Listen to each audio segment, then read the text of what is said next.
Hello students. The next topic under the seed is seed viability and the causes for the dormancy of the seed and how to overcome the dormancy of the seeds. Myself Dr. Smriti Thakur and we'll be discussing this topic today. Now, first of all, the meaning of seed viability. Seed viability मतलब होता है कि seed की ability कि वो germinate कर सके, ठीक है, जर्मिनेट कर सके इन दी एप्रोप्रिएट कंडीशंस और एनवायरनमेंट, है ना।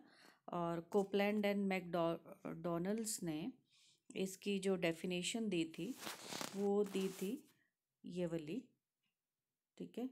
The viability of the seed accession is a measure of how many seeds are alive and could develop into plants which will reproduce themselves when given an appropriate condition, है ना। तो seed viability means कि seed जो है उनमें capability होनी चाहिए to germinate and to produce the offsprings, ये seed viability है, ठीक है। now seed अपनी viability lose कैसे कर सकते हैं? सीड अपनी वायबिलिटी लूज़ कर सकते हैं अगर वेदर कंडीशंस सही नहीं है, जैसे सूखा पड़ा है या बहुत ज़्यादा बरसात है, बहुत ज़्यादा पानी है या बहुत ज़्यादा टेम्परेचर है, या बहुत कम टेम्परेचर है, या न्यूट्रिशन जो है वो डेफिशिएंट हो रखे हैं, या पेस्टिसाइड जो है जब सीड मैच्योर हो रहा है उस वक्त पेस्टिसाइड ज़्यादा पड़ गया हुआ है ना। और एनवायरमेंटल कंडीशंस जब वो सीड डेवलप हो जाता है तो उस वक्त एनवायरनमेंट की कंडीशन कैसी है, हार्वेस्टिंग के दौरान या उनको सूखा जब उनको सुखाते हैं उस दौरान, या स्टोरेज के दौरान, या हैंडलिंग ऑफ सीड के दौरान, है ना। उस दौरान जो है क्या कंडीशन रहती है, उस दौरान भी काफ़ी सीड्स जो हैं अपनी वायबिलिटी जो है वो लूज़ कर देते हैं। ना वाइबल सीड कितने हैं, आपकी जो जितनी पैदावार हुई है उसमें वाइबल सीड कितने हैं, उसके लिए कुछ टेस्ट हैं जो किए जाते हैं। So these are certain test. आप लोगों की बुक में आई थिंक टेट्राजोलियम टेस्ट और जर्मिनेशन टेस्ट है। इसके अलावा cut test, x ray analysis, spectral imaging, ferric chloride test and indoxyl acetate test, ठीक है, and non invasive diagnosis of seed viability using the infrared rays, thermography. ये भी कुछ test हैं जो कि किए जाते हैं, बट आप लोगों ने थोड़ा सा डिटेल में ये दो करना है, जैसे मैंने बुक में देखा तो उसमें ये दो जो थे वो ज़्यादा थे। नाउ टेट्राजोलियम टेस्ट जो है वो एक क्विक टेस्ट है, बहुत ही रैपिड टेस्ट होता है इसके अंदर। बहुत दिन जो हैं वो नहीं लगते हैं इसके अंदर, है ना। तो ये सबसे पहले जो दिया था जॉर्ज लेकॉन इन 1942 में। नाउ इसके अंदर प्रिंसिपल क्या है कि टेट्राजोलियम जो है वो एक कलरलेस सॉल्यूशन होता है, और जब वो लिविंग या रेस्पायरिंग सेल के से कांटेक्ट में आता है तो वो एक सब्सटेंस बनाता है जिसको फॉर्मेजान कहते हैं, और वो एक स्टेबल और नॉन डिफ्यूजिबल सब्सटेंस होता है, ठीक है। और वो देता है red colour to the living cells. और जस्ट हमने इसमें डालना होता है उसको कुछ टाइम, 24 या 1 या 2 दिनों के लिए, और उसके बाद वो रेड कलर जो प्रोड्यूस करते हैं वो आपके वायबल टेस्ट हो जाते हैं ना। तो ये मेथडोलॉजी क्या है कि पहले हमने जो आपके सीड्स हैं उनको रेस्पायरिंग कंडीशन में लाना है ना। तो वो कैसे होता है, बाय सोकिंग द सीड्स, ठीक है।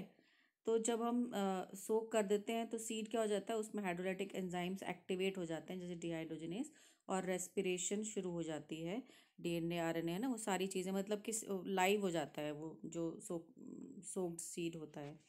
और फिर उसके बाद उसको हल्का सा कटिंग और पंचरिंग की जाती है, सो दैट कि जो टेट्राजोलियम सॉल्यूशन है वो इंटरनल टिश्यू में पेनिट्रेट हो सके। और उसके बाद क्या होता है, स्टेन किया जाता है इसको टेट्राजोलियम से, ठीक है।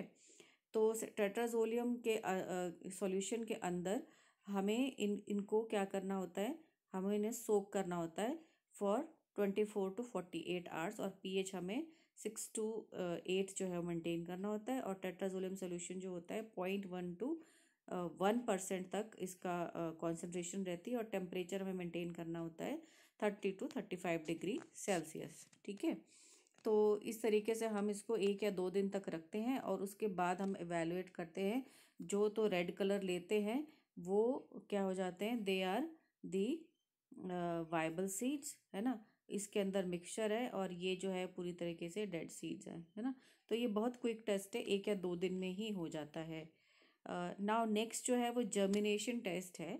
नाउ जर्मिनेशन टेस्ट में क्या होता है कि हम सीड को बेसिकली जर्मिनेट करवाते हैं। ये लेबोरेटरी में under specific conditions of temperature and pH, है ना, और वाटर, उनको हम लोग जर्मिनेट करते हैं, और उसके बाद फिर हम देखते हैं कि कौन कौन से प्लांट जो है वो जर्मिनेट हुए हैं। तो इसके अंदर भी जो पहला फेज़ है वो ऑब्वियसली इम्बाइबिशन है, यानी कि सीड्स को सोक किया जाता है ताकि जो है मेटाबॉलिज्म जो है उसको एक्टिवेट किया जा सके, और सीड एक्सपेंशन जो है वो शुरू हो जाए जर्मिनेशन के लिए। ठीक है, तो जर्मिनेशन जो हम रिक्वायरमेंट लैब में देते हैं वो क्या होता है, यूजुअली हम लोग पेपर पे करते हैं वैसे लैब में, बट सैंड और सॉइल भी यूज़ कर सकते हैं। हमें मॉइस्चर मेंटेन करना पड़ता है, हमें पीएच मेंटेन करना पड़ता है 6 to 7.5 तक। ठीक है, और हमें टेम्परेचर मेंटेन करना पड़ता है। ये टेम्परेचर डिपेंड करता है, या फेवरेबल टेम्परेचर है मतलब एज़ पर क्रॉप, मतलब कि कुछ एक क्रॉप जो होते हैं वो लो टेम्परेचर पे जर्मिनेट करते हैं, कुछ एक हाई पे, कुछ एक मीडियम पे। तो एज़ पर क्रॉप हमें टेम्परेचर मेंटेन करना पड़ता है। फिर उसके बाद लाइट रिक्वायरमेंट देखनी पड़ती है। लाइट रिक्वायरमेंट फॉर जर्मिनेशन मतलब कुछ एक प्लांट्स जो होते हैं उनको लाइट चाहिए होती है ना, और कुछ एक प्लांट जो होते हैं उनको लाइट नहीं चाहिए होती है, और वो अंधेरे में जर्मिनेट करते हैं। तो depending upon the crop, light की रिक्वायरमेंट। फिर कुछ एक केमिकल्स होते हैं जैसे कि KNO3 या जिबुलिक एसिड, है ना, तो वो जो है वो भी दिए जा सकते हैं। वो जो इनहिबिटर्स होते हैं बेसिकली अंदर, उनको हटा देते हैं, है ना। फिर उसके बाद जो है कुछ एक क्या बोलते हैं सीड्स ऐसे होते हैं जिनको कि प्री चिलिंग की ज़रूरत होती है, यानी कि टेम्परेचर जो है 5 to 10 डिग्री सेल्सियस पे उनको रखना पड़ता है for some days, some weeks और सम मंथ, है ना। और फिर उसके बाद जो है उनकी जर्मिनेशन को काउंट किया जाता है ना। तो ये जो है ये जर्मिनेशन मेथड जो है ये किया जाता है। प्रोसीजर बहुत सिंपल सा है, मतलब हमने पेपर टॉवल लेकर के उसको गीला करना है, और प्रॉपर ये कंडीशन जो है ना ये सारी प्रोवाइड करनी है, और इस हिसाब से हम इसको आगे चलेंगे। तो प्रोसीजर में कोई ख़ास नहीं है। फिर हम आते हैं सीड डॉर्मेंसी के ऊपर। ये कई बार आपको डेफिनेशन पूछ ली जाती है कि what is seed dormancy. Seed dormancy या हिंदी में इसको सुषुप्त अवस्था बोलते हैं। So it is the failure of fully developed seed या मैच्योर वायबल सीड, है ना, जो कि जर्मिनेट होने की कंडीशन में रहता है, बट और कंडीशंस भी फेवरेबल होती हैं, still it is not able to germinate, that is called as a seed dormancy. इसको हम लोग रेस्टिंग स्टेज या रेस्टिंग पीरियड भी बोलते हैं, और सीड को डॉर्मेंट सीड बोला जाता है, right. So it is the failure of fully developed and mature viable seed to germinate even in the favorable condition of moisture and temperature. फिर हम आते हैं नेक्स्ट जो टॉपिक है टाइप ऑफ डॉर्मेंसी। तो टाइप ऑफ डॉर्मेंसी जो है वो प्राइमरी है और सेकेंडरी है ना। तो प्राइमरी जो डॉर्मेंसी होती है वो होती है ड्यू टू इंटरनल कॉजेज़। ठीक है, इंटरनल कॉजेज़ में जैसे एम्ब्रियो ही मैच्योर नहीं हुआ है ना, उस टाइप से है। और सेकेंडरी कॉजेज़ जो होता है, सेकेंडरी कॉजेज़ की जो है कुछ कंडीशंस अगर इनको हम मेंटेन करते हैं तो ये जर्मिनेट हो जाते हैं, है ना। एंड ये सेकेंडरी डॉर्मेंसी डिपेंड करती है एनवायरमेंटल कंडीशन पे, है ना। और ये जो होती है ये इंटरनल होती है, अंदर की जो सीड के अंदर की कुछ गड़बड़ें चली होती हैं उसकी वजह से। ठीक है, फिर हम आते हैं नेक्स्ट जो है टाइप स्पेशल डॉर्मेंसी। तो स्पेशल डॉर्मेंसी में क्या होता है कि जो एपिकोटाइल रीजन होता है सीड का वो ही स्टॉप हो जाता है ग्रो करने के लिए, और उसकी वजह से जो प्राइमरी रूट है इट फेल्स टू डेवलप, है ना। फिर आता है ऑर्गेनिक डोरमेंसी। ऑर्गेनिक डोरमेंसी में क्या होता है कि सीड जो है remains hard after expiry of germination period, और वो स्पेसिफिकली जब मॉइस्चर 4% से कम रह जाता है ना, तब वो नहीं जर्मिनेट करता, तो उसको हम बोलते हैं ऑर्गेनिक डोरमेंसी। ना कॉजेज़ क्या क्या है डोरमेंसी के, कॉजेज़ के अकॉर्डिंग ही अगर आप लोग देखोगे तो कॉजेज़ के अकॉर्डिंग ही इसके जो मेथड ऑफ रिमूविंग डोरमेंसी है वो आएंगे, तो थोड़ा सा दोनों को कोरिलेट करने की कोशिश करना। तो पहला कॉज है impermeability of the seed coat to water. पहले जब हमने वायबिलिटी टेस्ट में देखा था कि हर बार हमें क्या है, सीड को पहले सोक करना पड़ता है पानी के अंदर। तो कुछ एक फैमिली ऐसी होती है जैसे कि लेग्यूमिनेसी होगी, सोलेनेसी, मालवेसी, है ना। ये फैमिली के जो सीड कोट होते हैं वो काफ़ी हार्ड होते हैं, है ना। तो और उन पे वैक्सी कोटिंग भी होती है, जैसे लिग्निन, सुब्रेन या क्यूटिन की, जो कि वाटर को इम्बेबल होता है, और वाटर जो होता है हाइड्रोफोबिक होते हैं वो सब्सटेंसेस, है ना। तो वो उनको सोख होने में और पानी को एब्जॉर्ब करने में टाइम लगता है, या फिर वो एब्जॉर्ब नहीं करते हैं, है ना। तो इसमें क्या होता है कि सीड कोट को रिमूव करना पड़ता है बाय माइक्रोबियल एक्टिविटी, है ना। और टेम्परेचर को अल्टरनेट करना पड़ता है ना, 10 या 5 to 10, है ना, या 15 डिग्री तक, ये जब हम अल्टरनेट करते हैं तो basically we remove the seed coat जो कि इम्पर्मेबल है वाटर में, और उसके बाद फिर हम आगे उसको जर्मिनेशन में हेल्प कर सकते हैं। सेकंड जो है कॉज वो है impermeability of seed coat to the oxygen, है ना। अब आपको पता है कि सीड जो है वो जब तक रेस्पिरेशन शुरू नहीं करता, एक्टिविटी शुरू नहीं होती उसकी, और वो मेटाबॉलिकली एक्टिव नहीं होता है और जर्मिनेट नहीं करता है ना। तो कुछ एक सीड कोट जो होते हैं वो ऑक्सीजन को परमिट नहीं करते हैं अंदर। फॉर एग्जांपल ओट्स के जो फ्रूट्स हैं और जैंथियम जो प्लांट है ना, तो उसके अंदर सीड कोट को जो है मैनुअली पंचर किया जाता है और रिमूव किया जाता है by using the high concentration of the oxygen, ठीक है। फिर नेक्स्ट है ग्रोथ ऑफ द एम्ब्रियो। तो ये कुछ एक प्लांट ऐसे हैं जैसे मस्टर्ड है या अमरैंथस है ना, जिसको चौलाई बोलते हैं हम लोग। तो उनके सीड जो होते हैं उनमें ऑक्सीजन और वाटर तो परमेबल होता है, बट सीड कोट जो होता है वो रप्चर नहीं हो पाता है ना, और तो एम्ब्रियो डेवलप नहीं होता है। फिर उसके बाद है कि एम्ब्रियो इटसेल्फ इज़ इमेच्योर। तो जब सीड डेवलप हो रहा होता है, तो जब वो एम्ब्रियो प्रॉपर से डेवलप नहीं होता, तब भी सीड ऑब्वियसली सारी कंडीशंस आप दोगे तब भी वो नहीं जर्मिनेट करेगा, क्योंकि एम्ब्रियो ही इमेच्योर है। फिर उसके बाद आता है टेम्परेचर रिक्वायरमेंट। टेम्परेचर रिक्वायरमेंट में कुछ एक फ्रूटिंग प्लांट है, स्पेसिफिकली एप्पल, पीचेस एक्सेट्रा, जिनको हाई टेम्परेचर चाहिए होता है, require low temperature to germinate, further more require high temperature. यानी पहले जर्मिनेशन के लिए लो टेम्परेचर चाहिए होता है, फिर उसके बाद थोड़ा सा उनको हाई टेम्परेचर, यानी कि टेम्परेचर रिक्वायरमेंट उनकी बहुत स्पेसिफिक होती है ना। तो एक ये भी कारण है, कॉजेज चल रहे हैं हमारे। फिर नेक्स्ट 6th कॉज है लाइट रिक्वायरमेंट, है ना। तो लाइट रिक्वायरमेंट में जैसे फॉर एग्जांपल कैरेट है, टबैको है, तो उनको क्या है, लाइट चाहिए होती है फॉर जर्मिनेशन।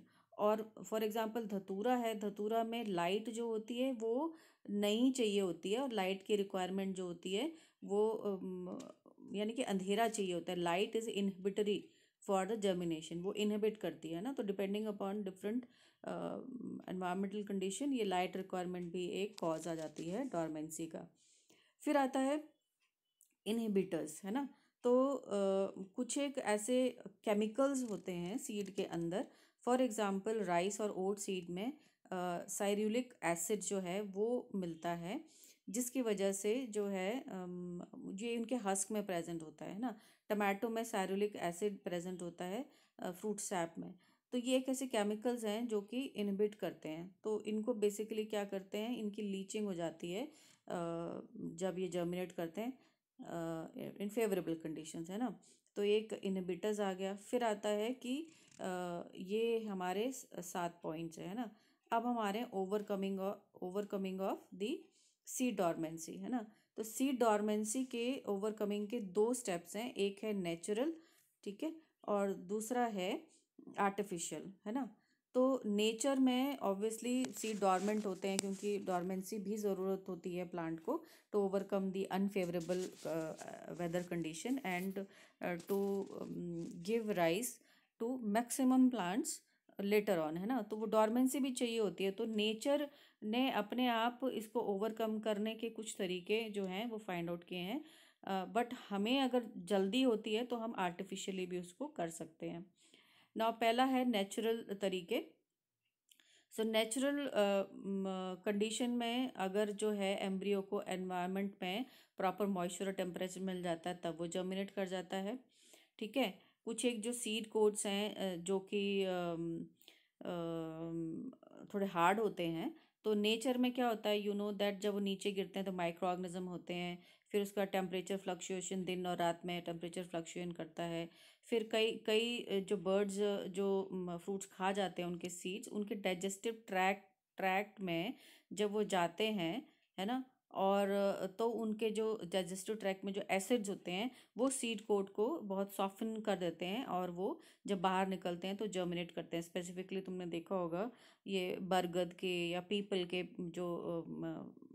जो पेड़ होते हैं, वो छोटे पौधे होते हैं, वो कहीं भी क्रिविसेस में या कहीं पे भी उगाते हैं। तो वहाँ पे वो कैसे पहुँचते हैं, वो बर्ड के जो एक्सक्रीटा होता है वहाँ पे जब वो जाता है तो उसकी वजह से ऐसे बर्ड कहीं पे बैठ के एक्सक्रीट कर रहे होते हैं, तो वहाँ पे उनकी उनके स्टमक से होकर के वो निकला होता है तो वो सॉफ्टन होकर के वहाँ जर्मिनेट कर जाता है।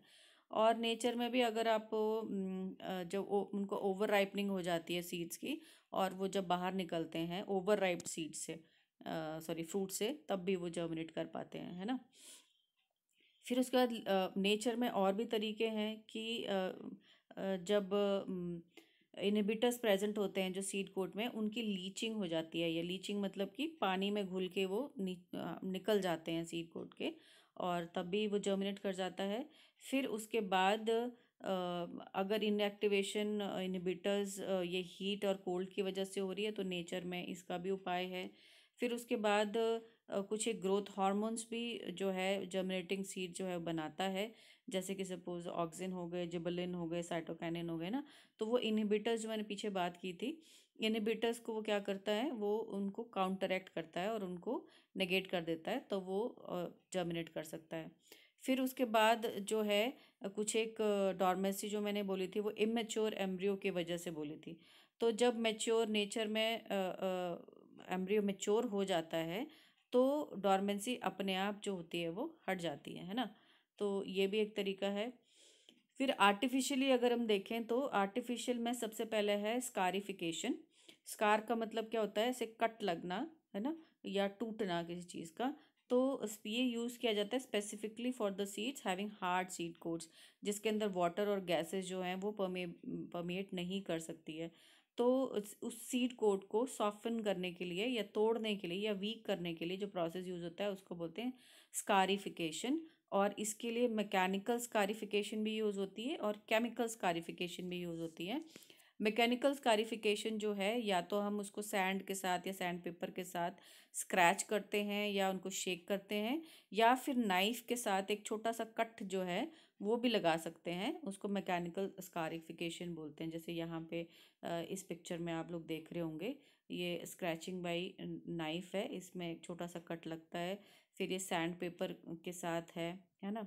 और ये जो है मैकेनिकल है दोनों, और ये है बाई केमिकल, है ना। तो केमिकल स्कारिफिकेशन में क्या होता है कि यूज़ किए जाते हैं कुछ स्ट्रॉन्ग एसिड्स या कुछ ऑर्गेनिक सॉल्वेंट्स। ऑर्गेनिक सॉल्वेंट्स में हमें एसीटोन और अल्कोहल, है ना, ये दोनों यूज़ कर सकते हैं। कई बार सीड्स को बॉईल भी किया जाता है ना। So this is the chemical scarification, है ना, seed treatment of coat with strong mineral acids and other chemicals called as chemical scarification. फिर आता है ये कुछ पिक्चर्स हैं जो केमिकल्स जो स्कारिफिकेशन की है। ये सैंड पेपर के साथ है, ये भी सैंड पेपर है, ये जो है हार्डनिंग है, उनको बोलते हैं रोलर्स ऑफ कार्बाइड, है ना। कार्बाइड एक हार्ड सब्सटेंस होता है, उससे स्कारिफिकेशन जो है वो की जाती है। नाउ नेक्स्ट है स्ट्रैटिफिकेशन।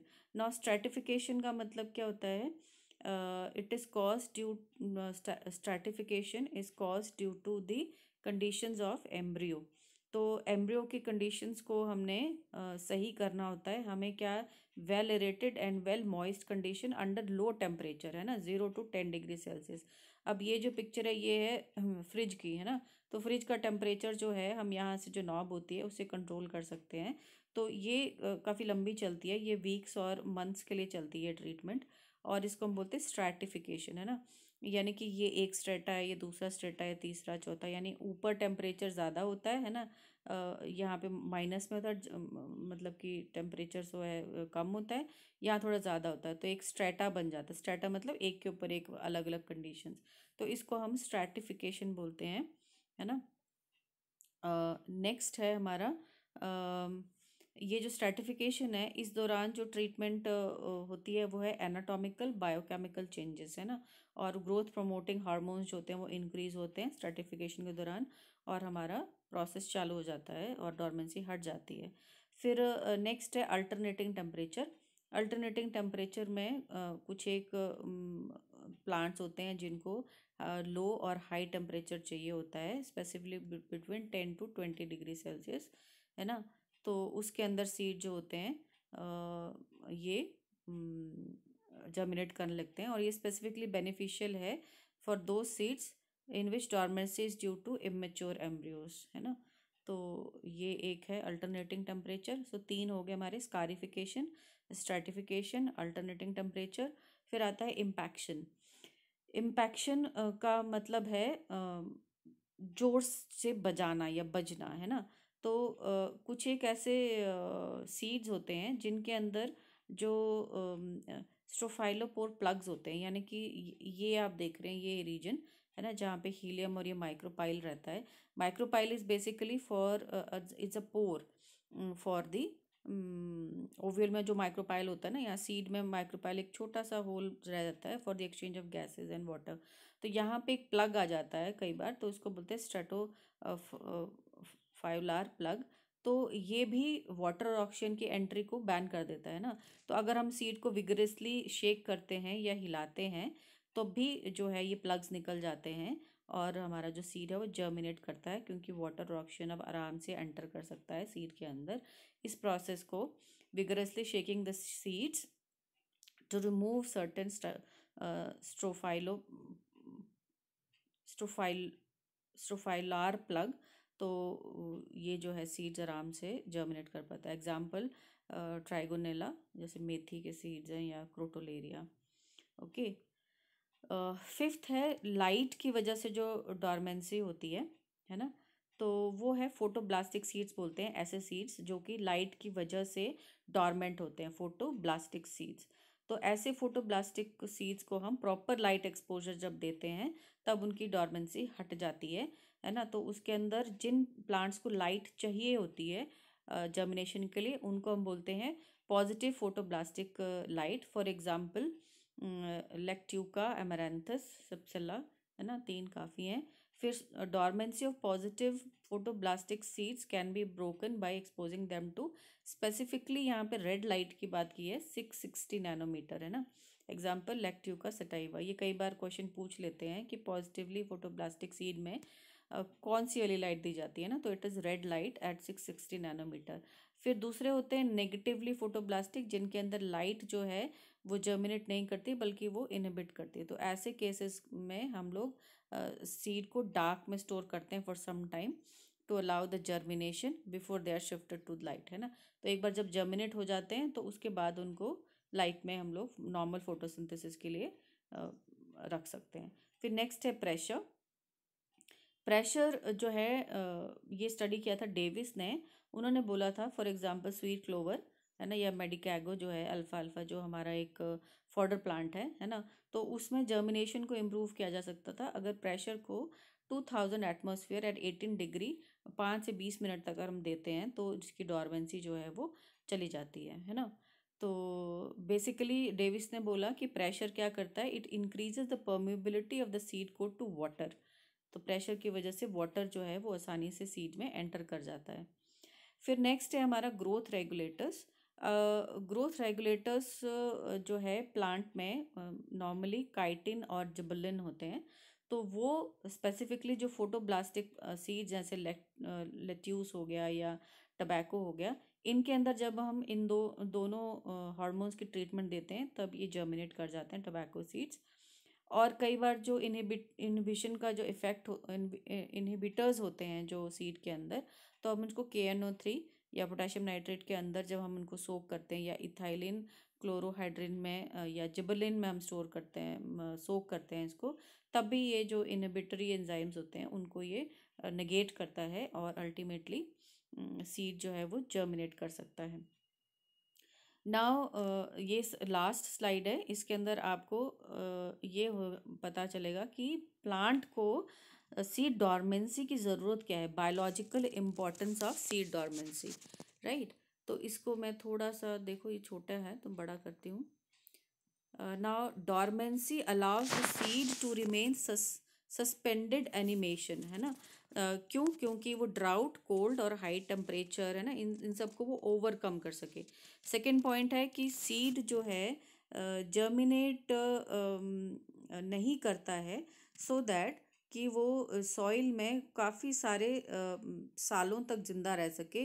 जैसे सपोज कई बार जो है लैंडस्लाइड हो जाती है, अर्थक्वेक, फ्लड्स या एपिडेमिक कुछ आ जाती है, तो उस दौरान जो है वो न्यू प्लांट फेवरेबल एनवायरनमेंट नहीं होता है तो वो बहुत सालों तक दबे रहते हैं, लेकिन जैसे ही फेवरेबल एनवायरनमेंट आता है तो वो चल पड़ते हैं। फिर थर्ड पॉइंट है कि सीड जो है वो काफ़ी दूर दूर तक डिस्पर्स होते हैं ना।